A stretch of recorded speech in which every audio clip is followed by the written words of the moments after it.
champion. What did they prioritize? Was it Victor? No, they played Cassie. Yeah.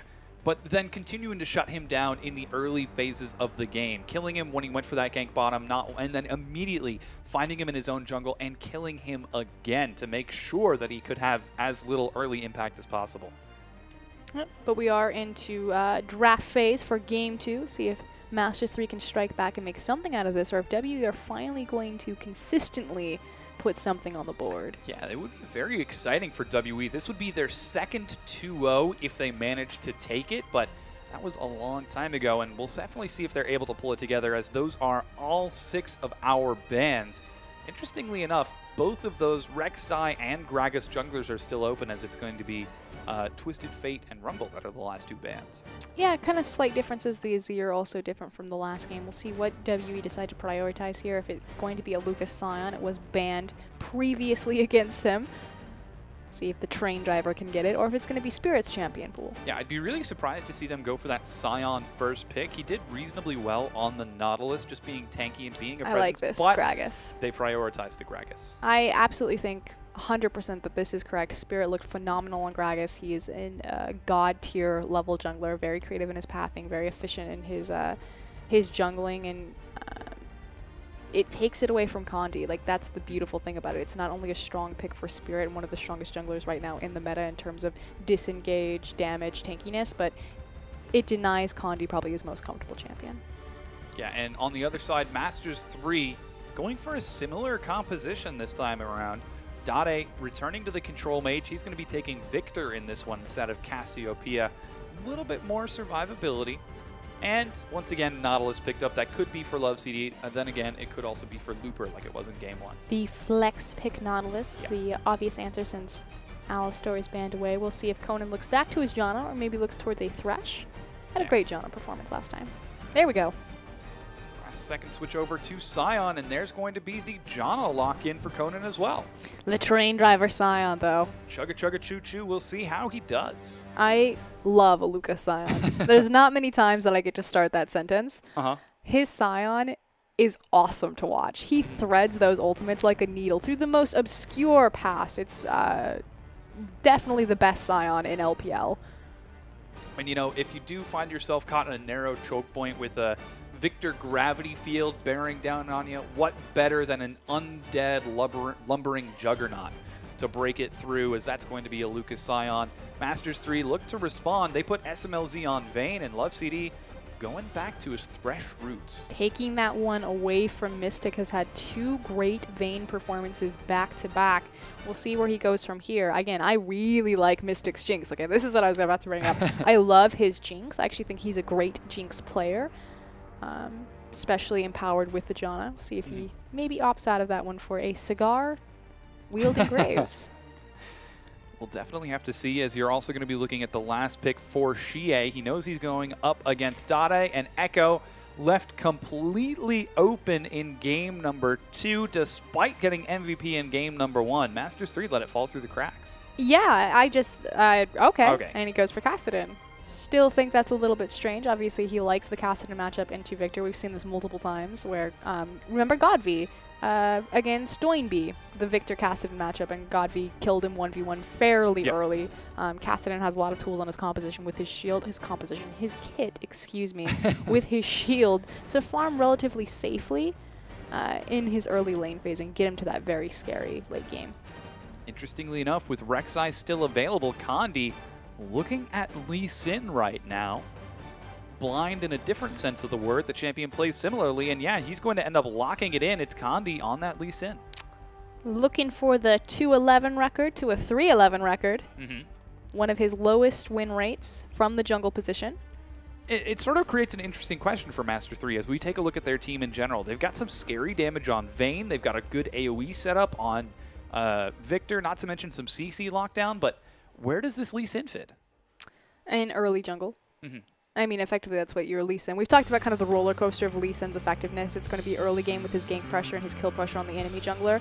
Then it falls off around mid-late game, but then it comes back whenever you have the opportunity to insect that prime carry into the back of your team. Perfect, immobile Graves right into the enemy team. Yeah, super immobile with his dash and built-in tankiness on his passive. Well, Theoretically. And the disengage from Janna and Gragas. To be completely fair, we're running through the lineups right now. What worked for WE in game number 1 was shutting down Condi, finding him early on, denying him kills, denying him lane pressure, and then continuing to put out pressure with Spirit. Will they be able to do the same thing again in game number 2 as we're running through the last of this roster? And it's a very similar setup from WE. The difference, however, is that Xie is taking the Kassadin versus the Echo. And yes, we've seen Godby go off in lane as Kassadin, but typically you kind of survive your lane phase and then it's that initial first team fight where Kassadin gets a snowball. So the fact that they're eliminating kind of one of their big snowball lanes, possibly for a win lane win game, a little bit concerning. Well, we'll have to see how that works out as we load into the Rift for game number 2.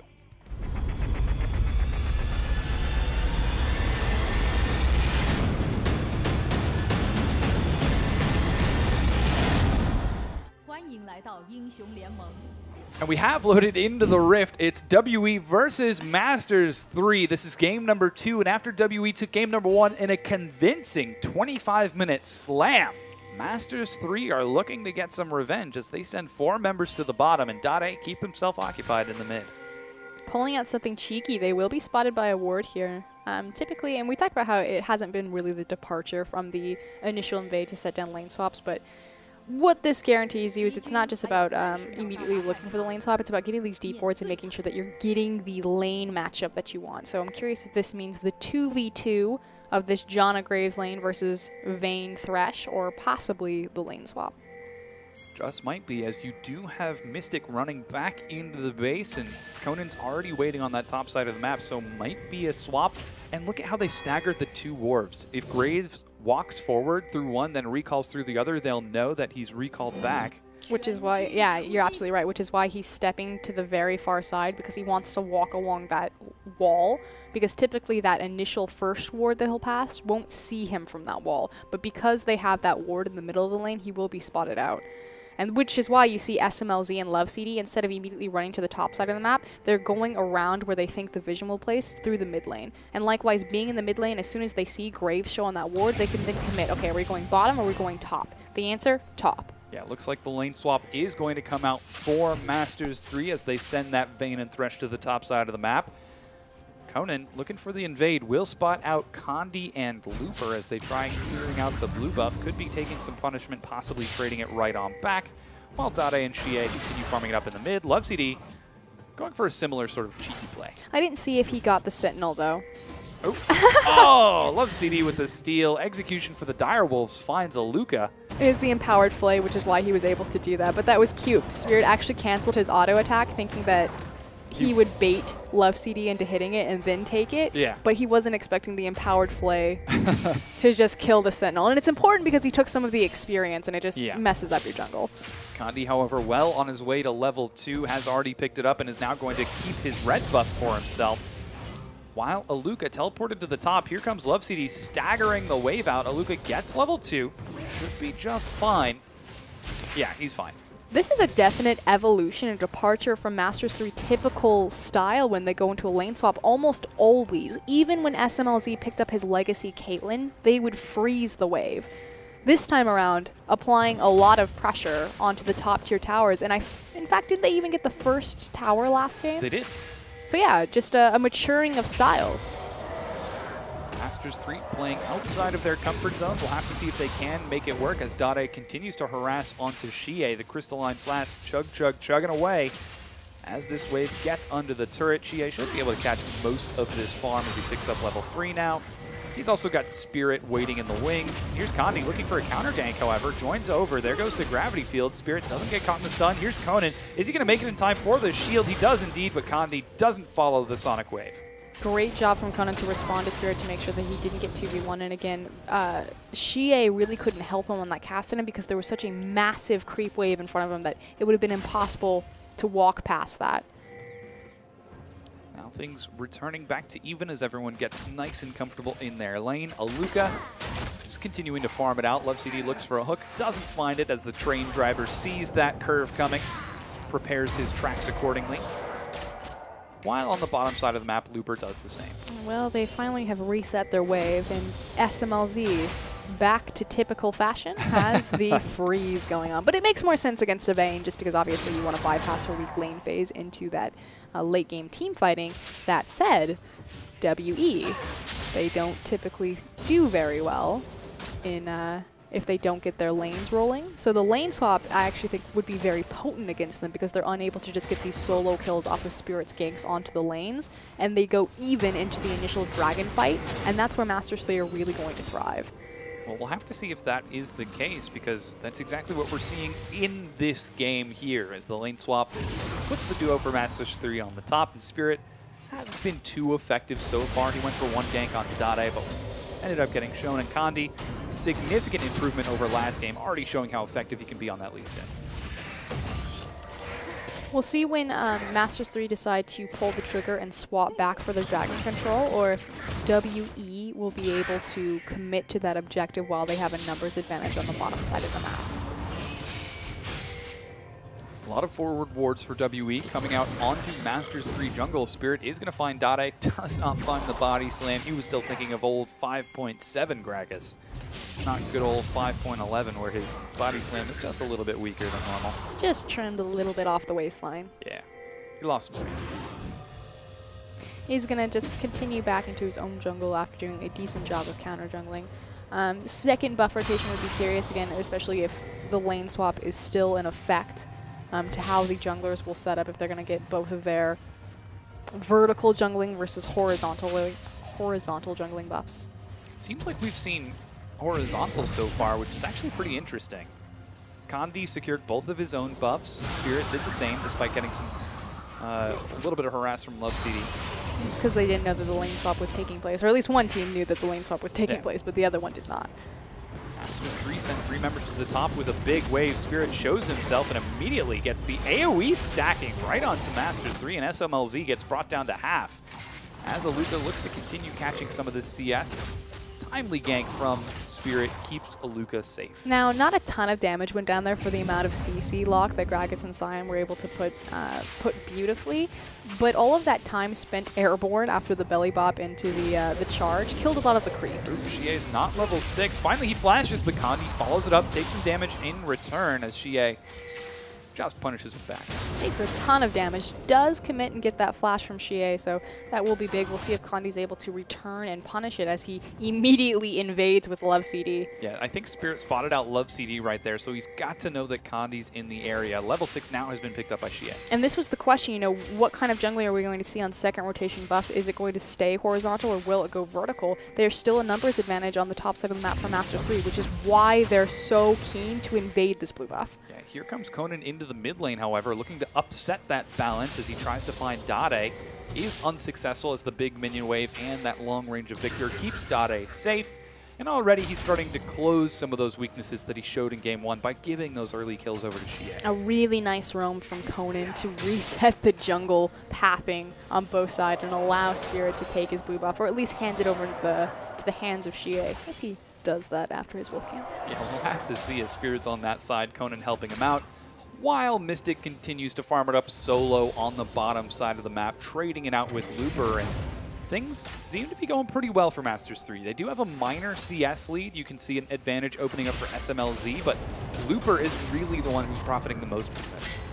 Yeah, 47 to 28. Unfortunately, Aluka has not been able to CS very well underneath tower, and a lot of that was due to the initial bounce of the wave that SMLZ created to get it an early freeze. That said, a lot of the CS is now being driven into Sion's waiting hands. Right on back into his blood furnace. Is that an actual thing in his lore? That's terrifying. I don't think it is, but didn't he used to have a furnace in his belly that he would feed like people that he killed into it? Fun fact about Seda, he recently wrote like a 10,000 word essay on the lore of Hecarim and the 7 deadly sins. I really love the lore. His lore is his thing. That said, here we go. It has now been established as horizontal jungling, as both blue buffs will be passed over. Yeah, Dade going to get his own blue buff. Spirit looks like he gives his over to Shie on the other side, and yeah, he does get that no mistakes from Kandi there. And seems like we might have a similar game to what we saw from IG and Xiaogu, just patient, calm, And of course, they immediately go for an engage on the bottom side of the Teleport. map. Teleport comes out. Mystic flashes out into the enemy team. He actually ducks out of vision for most of them. Aluka gets a huge knock up. It's going to be Conan who gets first blood, but he lost his AD carry. Here comes Spirit. He's level 6. Let's see if he gets the cask. He knocks them all back with a huge amount of damage. Xie, this is the perfect opportunity to play Janitor Kassadin, but he can't find his way in. Spirit looks and finds Dade, but Looper and Condi are going to get out of him. Oh, that looked so good for a second for Master3, but in the end it is an even trade across. SMLZ will get damage onto this tower, so we'll see if WE commit to that dragon, but without the AD carry in position, still in base and now running towards the top line, they lose a lot of their damage on that objective. Yeah, they really do. SMLZ gets some great damage onto the top tier 1 to trade back for it, while the rest of WE are sitting on that bottom side. Looks like WE are just going to roll with that gank and switch it into a lane swap, sending Mystic and now Conan to the top side to catch SMLZ. This is a massive mistake.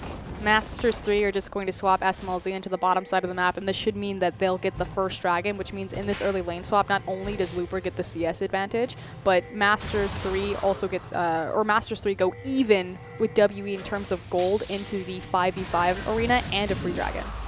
That is, if they commit to the free dragon. This is all theoretic of what I think should happen. Of what they should do, but we'll see if that actually is the case. Looper's back and he's going to run top. Oh, he's in fact staying up there. Love CD is still there too.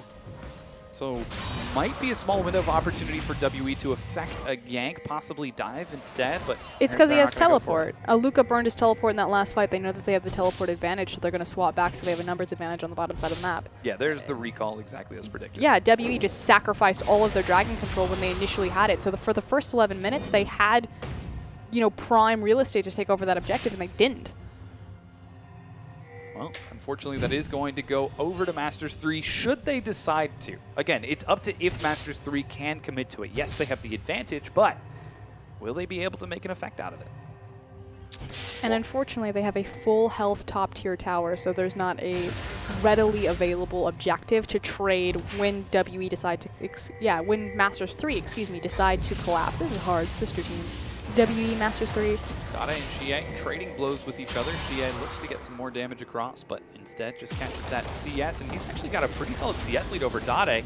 WE managed to take down the top tier 1. The power of Janna Shield. And the power of having upgraded level 2 boots with the BF sword. The most cost-efficient tower-taking build available. Attack speed and damage is the name of the game, and Mystic is playing it precisely. Now, you do have Love CD looking like he might catch Xie here, but doesn't fall for it. Masters3 respond by heading down to the dragon, but here comes the rest of WE. They could contest this. Masters3, what are you doing? Just take the dragon. There they go.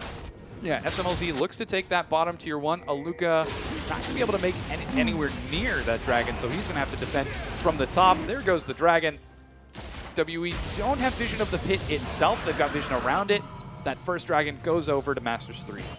They can't commit to a dive onto the bottom, though they do have Condi in the area, so we'll see if they look for a 3v2 situation. That said, they don't. Now they have eyes on Spirit, so now they can commit to this. Immediately you see Condi start moving in the opposite direction. Yeah, just playing it safe, being careful, making sure that they don't make any mistakes this time around. As it was Condi getting caught in game number 1. Not once, but twice. That ended up starting the snowball of World Elite. Yeah, it looked much better on his Lee Sin this time around. 2-0-0 right now, involved in 100% of his team's kills. Truly living up to his highest kill participation statistic. Yep. You might say it was outrageous. Truly outrageous. I see. I was like, there's no Tarek. Thank you for connecting it for me. And we're now going on 14 minutes into the game. It's about 1,000 gold in favor of WE as they did take that first turret on the top side of the map. Oh, Hook narrowly misses that would have Mystic, been but so good. Spirit looking for a potential gank onto Dade. Still doesn't have flash for about another 20 seconds, so he's going to have to commit to it or give it up. They know where Spirit is, and now they know where Condi is. Yeah, he has to get out of there. So both junglers just trying to mind game each other. Initially, Masters3 had the information advantage, knowing that Spirit was in the mid lane, so looking for that bottom gank, but unfortunately that Death Sentence didn't connect. That would have been so sick. The Death Sentence into the Lantern. Yeah. into an inset kick. Oh. You know it's good when you can see the hypothetical play in your mind, but then it doesn't happen. It just looked like glory to me.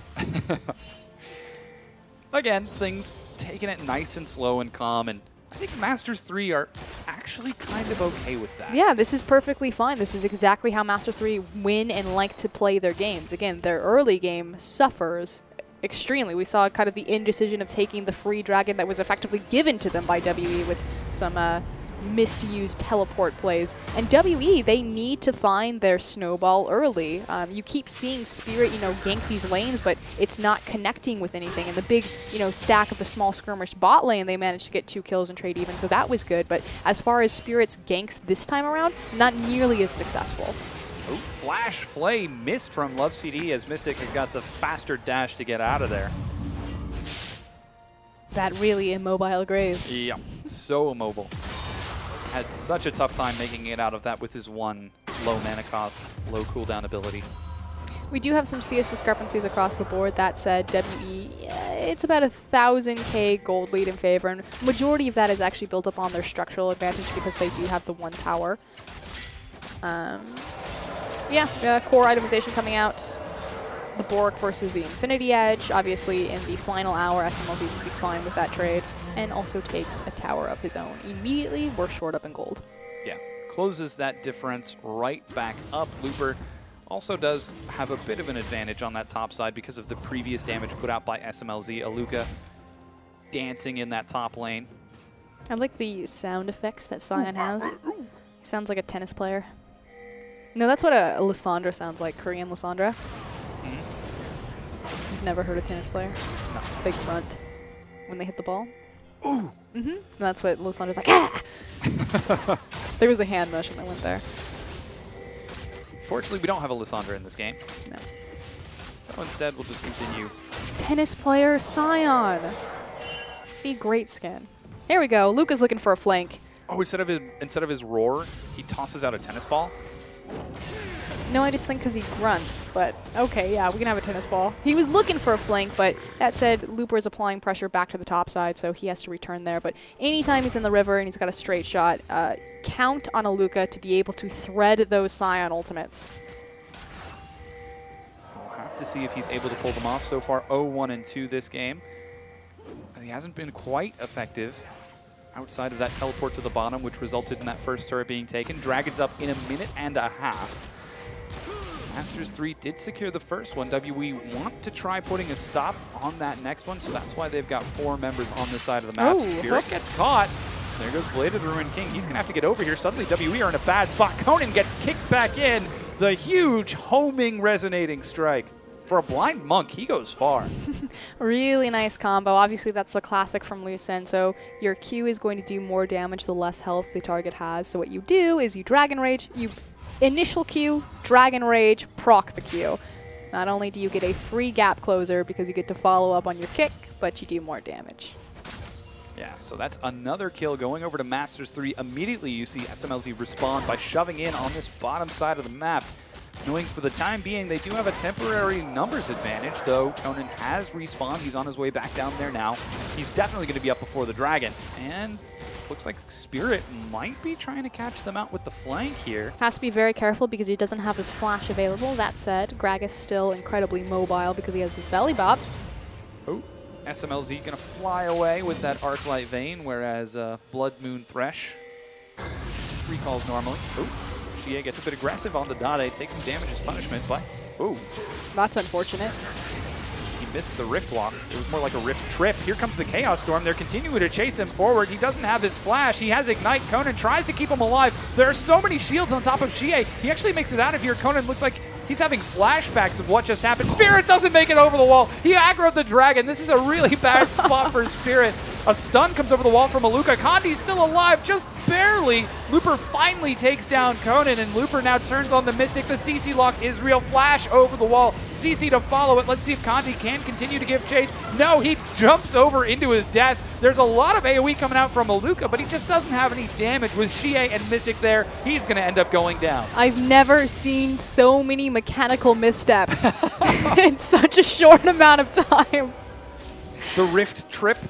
The rift trip, the failed belly bop, Conan eating that dredge line, that was all over the board. That said, Masters 3, they come out ahead. They trade 1 for 2 as well. More importantly, the objective. Yeah, they're going to be taking the dragon now. This is their second dragon. Spirit's chugging his way over there, but he's not going to make it in time. And even without Conti's smite, they can still secure that. Masters 3 take the dragon. And finally, Masters 3, we talked about, you know, where do they actually find their strength? It's not in their lane phase, although Dottie has had a better performance. Didn't show up this game, but previous games. It's when they're grouped up in these skirmishes and in these 5v5s and their ability to out-team fight. Shea looks like he might be caught again. Dodges the Sonic Wave. Wow. He just read poor Condi like a book. I don't know if he dodged that or if Condi just missed. There was a sidestep. He was going one direction, then clearly changed direction. I've been tainted by what I just witnessed. I'm pretty sure you mean tilted. Yeah, definitely tilted. Masters 3 secure the Scuttle Crab, and they still have 4 members on this bottom side of the map. They look for and find Spirit. Yay. There goes the Lantern. Cask blocks him down for a while, but Spirit is going to go down. SMLZ gets the kill. The flash box may have been a little bit unnecessary, but beautiful. Death sentence into the Dark Passage. Yeah, SMLZ even using the final hour just in case.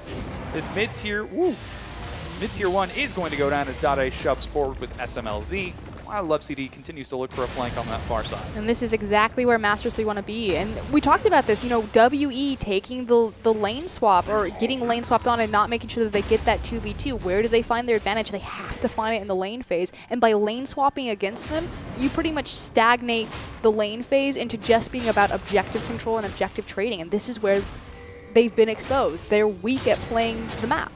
Yeah, they're down 2 turrets right now. It's 3-1 in favor of Masters 3. And with that, you've actually got about a 3,000 gold difference starting to open up in favor of Masters 3. Now they should... No, they do not, in fact, get any damage onto that mid-tier 1. Aluka was looking for a flank, but he's joined up now with the rest of his team. Victor. Yep. That's his laser. Yep, he's got the upgraded Hex Core, which will then give him bonus AP due to his level. And at this point, Victor is perfectly fine to just sit and immediately laser and kill majority of the creeps. So it is very hard to push into him without him dead. Looper did just effect a quick recall. On top of that, he finishes his Frozen Heart and gets a Spectre's Cowbell on top of it, just in case he takes any damage from Shea. And all in all, it looks like Masters 3 effectively staggering their backs to make sure they don't leave any of their lanes too wide open, but WE don't really have a lot that they can contest right now. The biggest objectives up for priority right now are going to be the mid-tier towers. It's a little bit more dangerous for Masters 3 than WE, because obviously it's a second-tier mid-tower versus the outer tower. So we'll see how Masters 3 go about approaching this objective. Typically it would mean grouping up together, moving into the jungle, and placing down deep wards, which is what they appear to be doing now. We'll have to see if those deep wards manage to pay off this game. If they are able to effectively find those picks like they just did with Spirit, LPL once again leading the charge, though Looper is right behind him. They are going to see Spirit clearing this out, though he did just drop a ward and even has the Wolf Spirit to spot it. Ooh, barely makes it over the wall. Looper drops a ward just to say, hey, I got my eye on you. I feel like we've seen this play before from them, where they set up their deep vision onto the Baron side and just look for picks. Now the nice thing about their composition, or excuse me, so we saw this from World Elite last time, now Masters 3 doing it. The nice thing about their composition is they have what I like to call non-committal CC. So things like the dredge line, like the death sentence, the depth charge, even the Sonic Wave insect maneuver from Lee Sin. I mean, obviously he gets to choose whether he goes in on that. So you kind of throw out your skill shots, and if you like what you see, you commit on it. If you don't, no harm, no foul. It's not like an Amumu bandage where you're there. You go in and then you fight. SMLZ finds a quick condemn. Looper doesn't quite find the dive. Another hook blocks on the Spirit. Nice the box used prematurely. No, it's good. It zoned them completely off the tower, which, I mean, it allows them to get some small, I think they weren't expecting their minion wave to just get devastated like that. But the idea was it locked WE and split their team so they couldn't go back to the tower or they were going to lose a lot of health onto it. They finally made it to the tower now, and Master3 are going to try shoving through it. The binding finds Xie. Flash condemn gets him out of there. There's the teleport from Aluka. Let's see if he decides to try turning this into a fight, as he does have his ultimate available, but not going to pull the trigger as Kandi Smite steals away the Raptor. You don't think anyone saw Looper, but I saw you miss the dredge line on the stationary target. Yeah, unfortunately wasn't quite able to find that, and Dragon's now up in 1 minute and 8 seconds.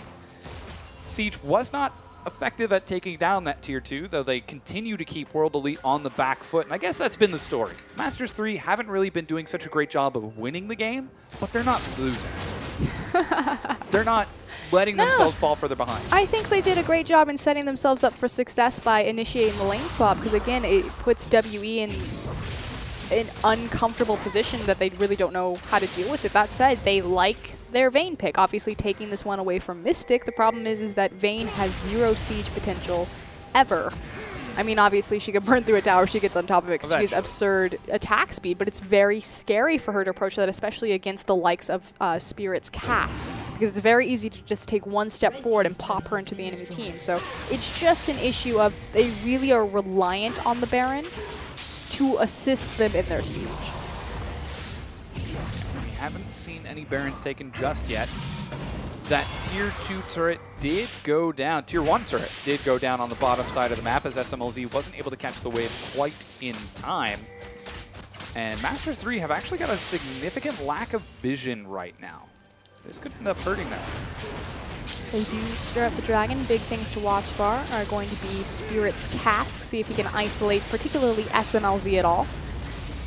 Spirit does manage to seal it away. Here comes Aluka charging in. Doesn't find Dade, but he's right in the back line. So too are Kandi and Looper targeting Mystic. Conan gets the full Monsoon channel off. Mystic getting destroyed. He's finally going to go low. Flashes to get out of there. Dade tries to pursue, but can't follow it up. The laser is not enough. A Cask explodes and picks up a kill. The dredge line finds Xie to make up for the one that he lost. Here's Mystic finally going to go down. A triple kill on SMLZ. Is this going to be a quadra kill?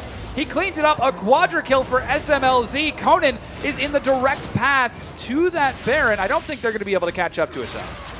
Not going to be a secondary Penta. SMLZ playing the fight really well. His front line, CC, Looper, and LoveCD just spoon-feeding him these kills, as well as Dade making sure that he got off his full damage rotation before he went down. I really want to talk about Spirit's Cask at the beginning of that fight because he effectively pushed Dade and SMLZ completely out of it, and they tried to isolate and burn down Kandi. That said, Masters3 were just too far ahead at this point. The gold lead spoke for itself. Yeah, it definitely did. Masters3 are going to take this first Baron for themselves. It's now 11-5, 27 minutes in, and with that Baron secured, they're feeling good. Look at where SMLZ and Dade are before this fight. Like, the fight has already started, and they're trying to immediately burn down Kandi, and that was because Spirit had pushed them out, but it's just, they're too tanky at this point. They don't have the damage options. Looper has, I think, a full completed item on top of Aluka, and they just can't burn through. They kicked out the damage. That was best case scenario for them, but SMLZ just gets right back in it and cleans through them. Yeah, SMLZ with some great target choices in that fight. I was a little concerned in the beginning because he was in the thick of things, but knowing that he had that Thresh, that Nautilus, and even Kandi's Lee Sin to peel for him. And again, it just goes back to Looper. Spirit Visage, Frozen Heart, as well as the Warden's Mail comparatively to Aluka, just has the Frozen Heart completed, and that was the big difference, is that Spirit disengaged the damage, but didn't have the tank line or the threat to burst quickly enough. Yeah, Masters3 looking like they might catch Aluka here as they go for the invade, stopping him from clearing out his own Direwolf camp as Kandi looks to steal it from over the wall. Banshee's Veil now completed for Kandi, so he is even tankier, while now the Super Baron minions are going to get some damage onto the Tier 2 turret. SMLZ cleans it up no problem. And this is incredibly important to Masters3 composition. We talked about how they don't have a ton of siege. Vayne, very short-range champion. The threat of the Cask is incredibly real, so this Baron's very important. SMLZ takes a lot of damage. The Cask is tossed out as well, and WE decide to fight. Xie is CC locked over there. Aluka manages to kill Dade. If Xie can get into the back onto SMLZ, they might be able to turn this. The slow comes out. Looper is going to fall, and Aluka doesn't have his ultimate as he used it very early. The flash slow from that challenging shout is going to find SMLZ. The tornado, narrowly doesn't get it as LoveCD flash dark passages behind him. to allow it to get out. Micromanagement of the disengage, understanding that it was Vayne that had to take the Dark Passage because Condi would have the safeguard available as opposed to Lee Sin grabbing that one. See ya, Vayne. And suddenly, WE take the Baron buff off of two very important members of Masters3. Dade and Looper lose that. And again, it just speaks to how dangerous Masters3 Siege is and how close they really have to get to WE to start chipping away at those towers. WE show themselves mid and finally knock down that mid tier 1 turret with no one there to defend it. And suddenly, it's still about a 4,000 gold difference between the two, going on 5 in favor of Masters3, but we've seen what happens when WE can take a favorable engage. They've got a lot of chase potential, especially not only with Aluka Sign ult, but obviously with Xie as well, the Janna Tailwind passive, as well as the completed Talisman. So elongated chasing fights, WE can punish you very hard. Serious chase potential from WE. Dragon's now up in 2 minutes. Masters3 are already on that side of the map as they look to continue utilizing the rest. Oh no, the Baron buff has actually fallen off. Instead, they might just be setting up a good old-fashioned siege like they did on the mid-tier 2 a few minutes earlier, though. WE starting to hit some pretty scary item breakpoints. It's very potent, kind of speaking to the chase ability of this WE composition, because so many towers have gone down, so you've opened up the map. There's that much farther to run back to safety. We'll have to see if WE can continue getting those effective chases, as so far haven't been too successful. Scuttle Crab now secured by Condi. He will have that up in time for the Dragon as well. They've got deep wards on that side of the map too, so all in all, Masters3 just playing the game that they know. Continuing to play safe, continuing to play calm. Just taking it nice and slow. They've got the late game. You have SMLZ on the Vayne. Like you said, Dragon will be spawning in 1 minute. That's going to be their next big priority. So they've got already a ton of vision control on that side of the map. Now they just need to prep their waves, make sure that the vision denial is there, sweep that area out, and take the free buff. Yeah, that's what we see from Looper on the top side of the map. He's got a really heavy wave building. And Aluka is up there as well. Both of those top laners have teleport. Condi sitting very aggressively far forward. Don't know if he's been spotted out by a ward, but there's one right there in the Krug camp. Might be looking for a pick here, but instead just continuing to sit back. Yeah, Mystic's not going to fall for it. They're trying really hard. Well, there's no reason for Mystic to really approach SMLZ either. Graves has great burst damage, but Vayne is actually kind of considered a soft counter to Graves by a lot of professional players, just because you can tumble out of his buckshot, so he can miss a lot of his big damage. But, I mean, a Vayne late game, Infinity Edge, 6-0 and 2, has the Bork and the Static Shiv available. You're not going to try to 1v1 that anyway, so I don't know why they think that he would approach it and get a 3v1 scenario going. Yeah. So the Dragon spawns, instantly Masters3 secure it. So much damage on SMLZ. As you mentioned, 6-0 and 2. He's actually down about 40 CS right now, but he's more than making up for it with those kills, with that global gold that his team has. With his insane build right now. Yeah. On-hit Murder Train Vayne. Yeah, pretty much. If he crits you on a Static Shiv proc on a tumble Q, that's when you just saw him hit that Krug. 600, 700 damage. Pretty scary damage. The only person who can really survive a hit like that would be Aluka or possibly Spirit, as he did just pick up his Glacial Shroud. Now Xie, just in time, gets his own Zhonya's Hourglass. 3 items for Xie, going on 3 for Dade.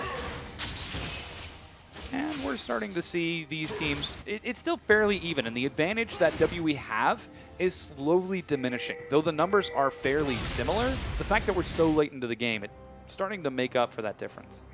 And it's a lot of respect from Masters3 to WE. They've been a little bit unsure about how to coordinate themselves around the map and be as efficient and as effective with their lead as possible. You saw kind of the delayed early Dragon call early on in the game. They're now setting up for the Baron. So again, I like that they're being respectful, that they understand that we don't have the best sieging composition. We really rely on this Baron buff to augment our ability there. And just making sure that they don't make any mistakes to allow WE to get a foot back into this. Yeah, it seems like WE might be reading that perfectly with Baron up in 20 seconds and Masters3 on this side. They send a wave down the mid. Ooh, Love CD could be looking for the hook here. Didn't find it. Can't be overzealous here. If either team makes a mistake right in front of the Baron, the game can sway either way. Either this is going to be Master3 breaking this open and running away with it, or WE getting a pause button for 4 minutes for them to play catch up. Have to see Looper and Aluka zoning each other out. There goes the laser. Aluka suddenly split from his team. He's on the other side of the wall here. Takes some damage from Looper, but they're not quite able to find it. There goes the Talisman. Knockup finds Looper. Xie is going to follow him over the wall. 3 members have made it. But suddenly it's Spirit who's isolated from the rest of his team. Forced a belly slam away. There goes the box a little prematurely. Stunned onto Mystic. He walked right into the gravity field. Takes a Chaos Storm to the face. They knock Dade right back into him. Xie's in the thick of things, but that's not where he wants to be. This is suddenly Mystic trying to shred through, and they're able to bring down the tanky frontliner. Aluka's still alive, and suddenly WE are turning this around as they chase forward. That chase potential coming into full effect. Xie finds SMLZ, gets the shutdown gold. Kandi misses his flash. Doesn't even have the Sonic Wave. Aluka picks it over. Could it be an ace as LoveCD is running? Conan trying to catch up. He gets the Talisman. They're going to instantly turn onto the Baron. She is going to be forced to jump away from this one. They force the flash, they take the fight, and more importantly, they get the Baron. We talked about what this means for WE. It's a 4-minute pause. We'll see if they're able to break any of these last standing second-tier towers, or possibly even the base. Master3 cannot afford another mistake like that. Yeah, they definitely cannot. Suddenly 4 members dead for none of the members on World Elite.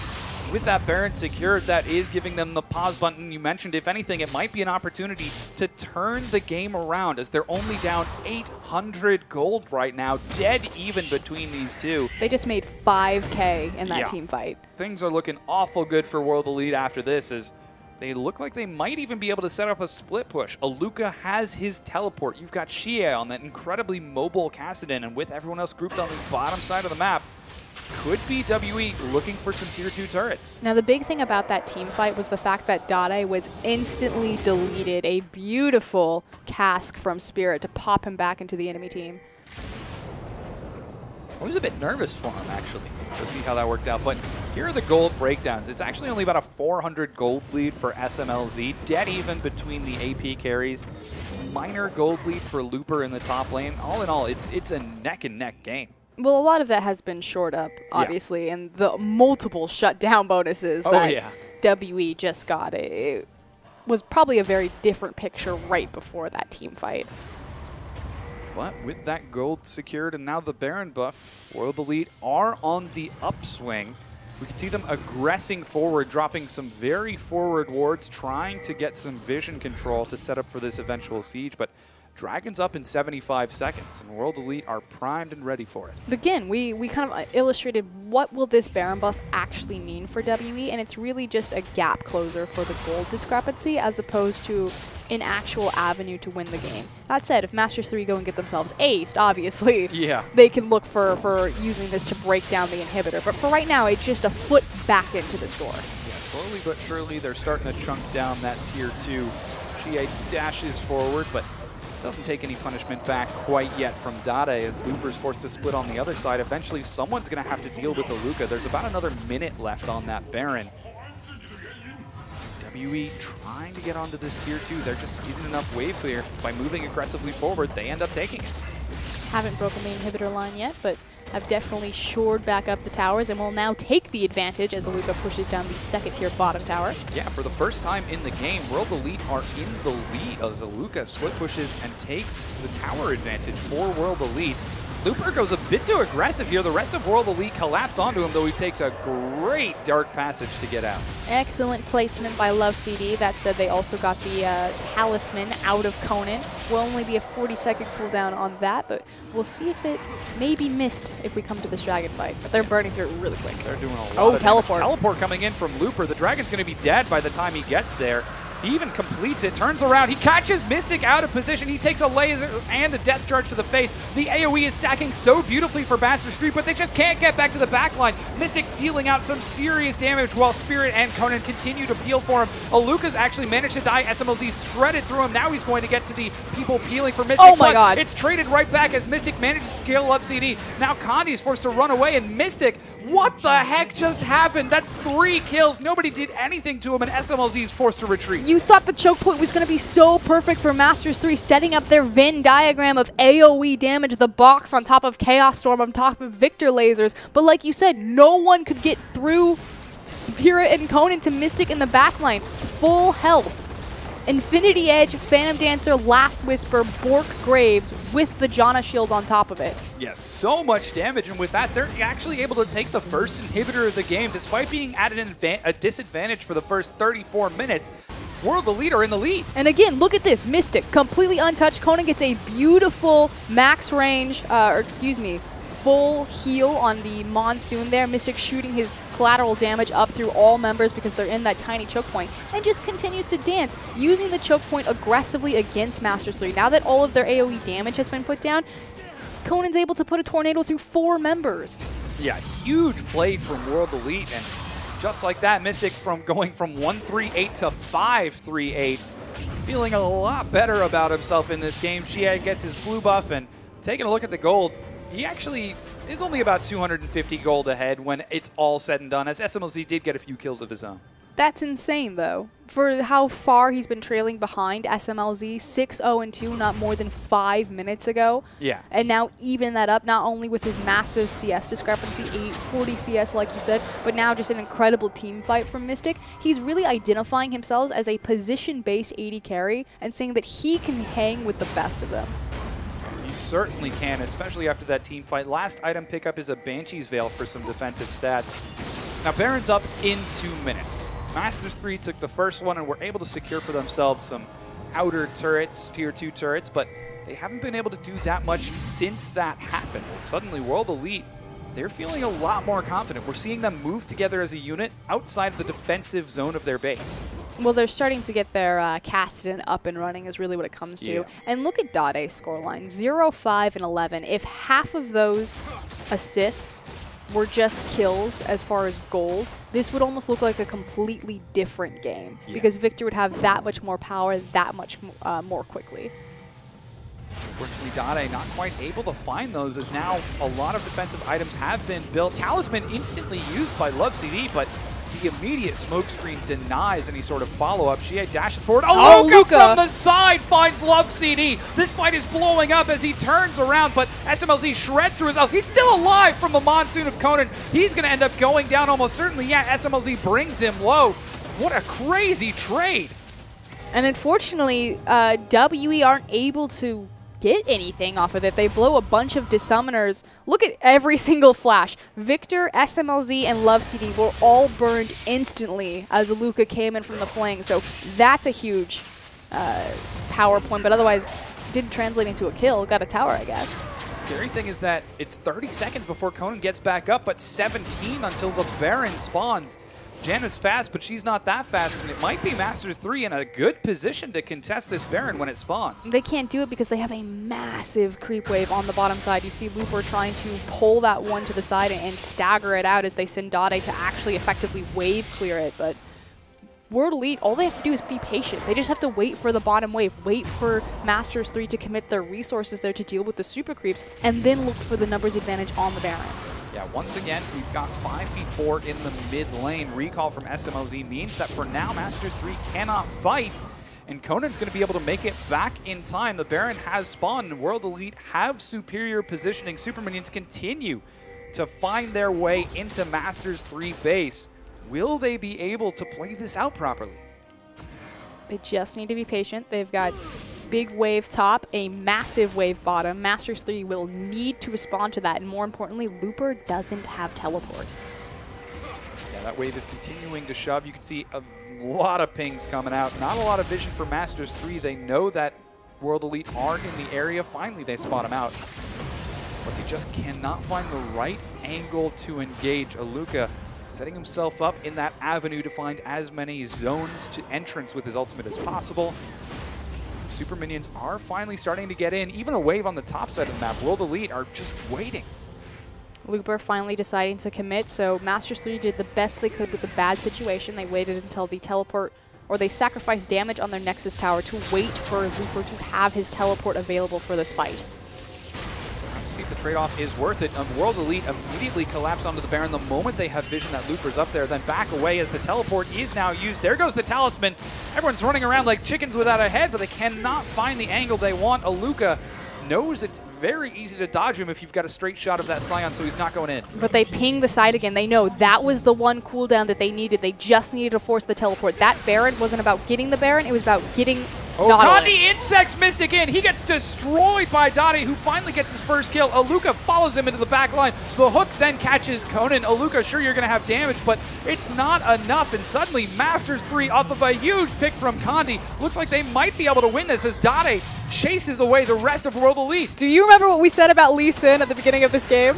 The roller coaster of a Lee Sin's effectiveness, the early game, and then he goes into a trough. But as soon as he has the ability to look for an insect, a pick on a high priority target, immediately skyrockets. Condi may have just won them the game. Yeah, we'll definitely see as there's only Xie and Spirit left alive to defend. Doesn't look like Master3 are going straight for the end. No, they turn now onto the Nexus turret. Spirit with a huge cast isn't going to do enough. They're turning onto Looper. He's the tank, guys, not the person you should be worried about. They're getting now onto the Nexus turret. Suddenly Xie and Spirit are locked into the 5-man Venn diagram of Master3. He's going to end up going down. Spirit, he makes it out alive, but his Nexus sure as heck won't, as Master3, off of a single kick from Condi, win game number 2. 3-4-13, 16 kill participation out of 18 kills. Everything that Master3 do, they do through Condi. Was, I mean, effectively a little bit worthless for the majority of that mid-game there. But it doesn't matter. Got the kick that counted. What an insane comeback. Yeah, what a play from Condi. I mean, that guy, he has got to be happy after a play like that. You can even see World Elite right there. They're smiling. They know. It was even. It was really even, and that was a good play that won the game. Unfortunately, W.